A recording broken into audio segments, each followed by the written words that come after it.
Group and a representative from Sierra Leone. Before now, youths were being left out of decision making. They were prevented from taking active part and making decisions for their own futures. However, it is not enough to give young people the podium. Their suggestions must be truly and fully incorporated.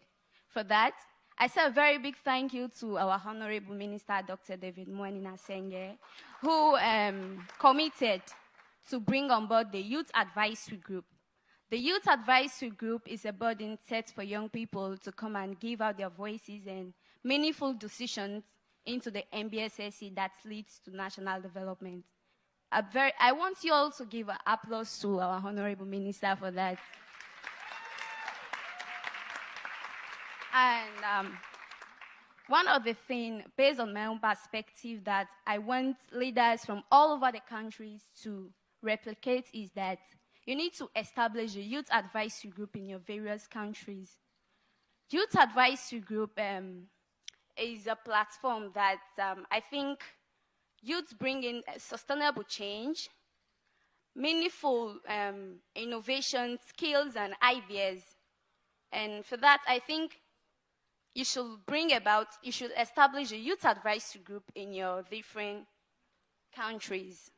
Another thing here, I may like other countries to replicate, in which my own country, Sierra Leone, is being involved in, is that radical inclusion.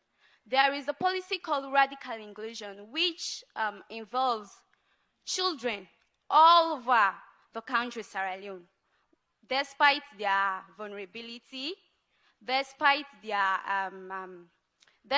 location, whether rural or urban, despite their social and economical well-being, they must be included into equality and equitable education. They must have access to that. And that is one of the things that my minister sitting beside me here implemented, and is still in progress. And for that, I want all countries, all leaders, and the whole world to implement that policy called radical inclusion. For a country to be transformed, these are some of the steps that need to be considered. Another thing here is my country, Sierra Leone, is one of the countries that I'm so proud of.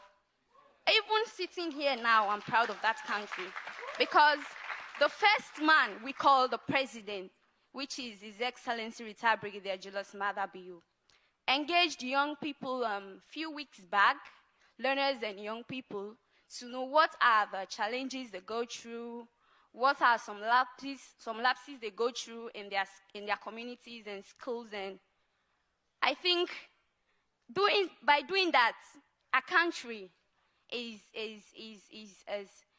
very, very, very, very, very well developed. And I may like to tell you all, leaders from all over the world, to follow this path that my president of my country is doing. Learn to engage young people, learners, know the issues they are going through, know the challenges they are facing in their various communities and schools, so that you can have a solution in solving those problems. And another thing here also, I may want other countries to replicate here is that youth policy. Youth policy is a policy that all youths, youth in so many countries that I know of, youths are being left behind.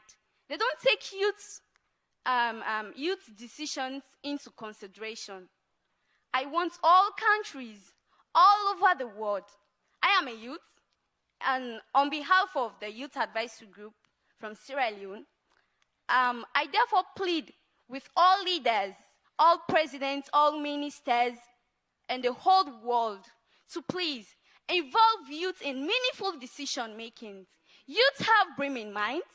Please, don't leave youth behind, because they bring meaningful decisions on the table.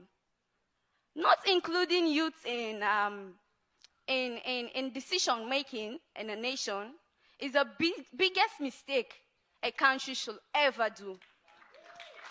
And I want to close this speech by please appealing to you all to give a very big applause to my tireless minister of basic and senior education, which is Dr. Leone. Thank you so much. Thank you all.